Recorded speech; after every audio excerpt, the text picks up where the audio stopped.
Hey, welcome back to No Hype Beer Reviews. Unless it's your first time, then welcome. Please consider subscribing. If you do, hit the notification bell, get the updates. Really excited for today's video. It's another Black is Beautiful beer.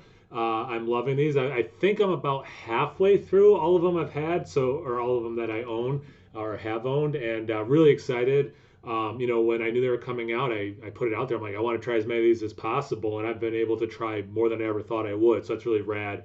This one is courtesy of my friend Jerome. Thank you so much. I really appreciate it.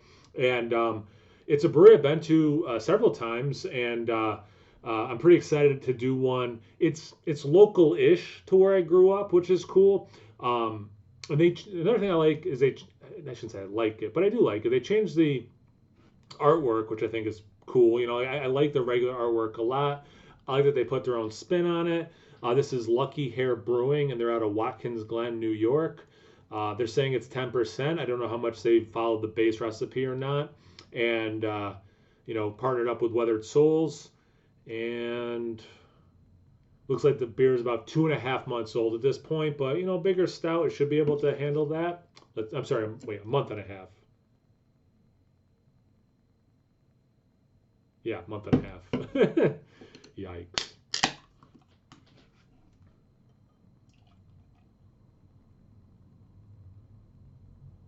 No, two and a half. I've had a day.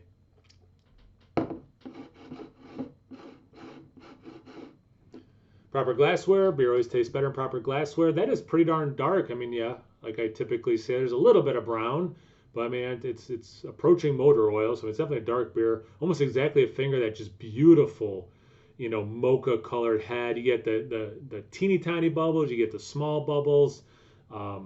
Definitely looks like an imperial stout. Some legs and some nice lacing. I mean, that's a beautiful looking beer. Let's get into the aroma.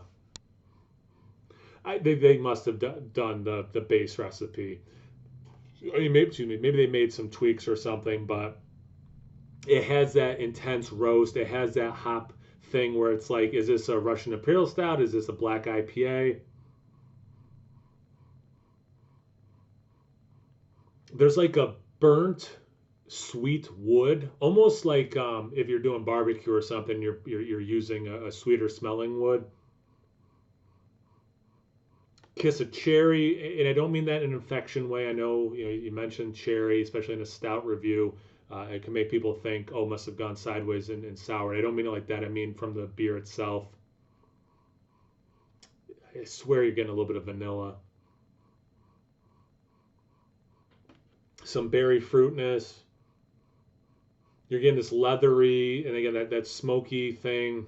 It smells awesome. It again smells like what I think the base beer is without having had it, but having had a lot of variants of it. Let's get to the taste. Cheers.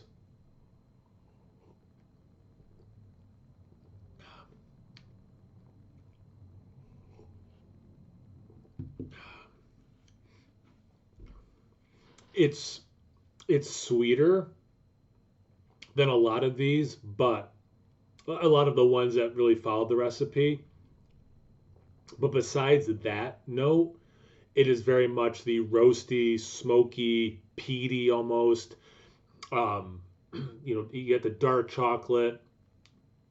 I mean, when I just cleared my throat and kind of kicked it up a little bit, um, it was almost like cigar smoke. I've never been a smoker, but I have had cigars in my life, and it definitely has that smoky, beyond roasty or toasty, um, almost like ashy. The dark chocolate's in there, but it's the very dark. Wow.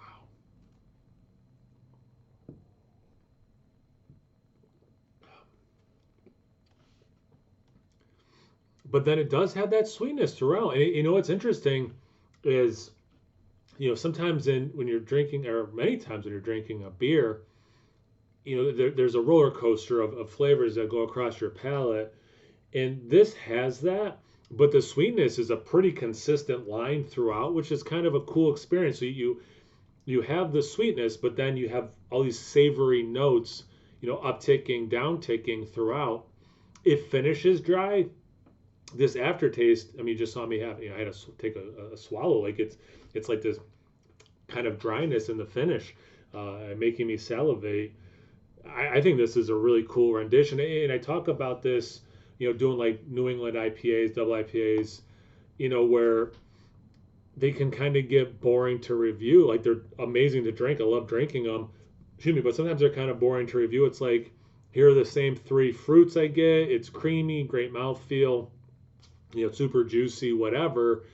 And the black is beautiful. I haven't gotten to that point yet, but I can kind of see myself if I had a bunch of breweries doing the exact base, where you would kind of be like, oh yeah, it tastes like all the other ones, and this one does, but it has that sweetness which is different. So like I'm getting the thing I've really liked about this beer with something unique, and that's kind of thing I'm looking for in these New England style IPAs. Like, okay, do they drink like a beer? Are they delicious? But then the thing that is like the hard to get point is it unique? And this one has that uniqueness for this base recipe. I think this is phenomenal. Thanks again, Drummer. I really appreciate it, man. Thank you guys for watching. I really appreciate that. Check me out on Instagram and on Tapped. It's No Hype Beer Reviews at both those places. So please like, comment, subscribe, and most importantly, imbibe. Cheers, everyone.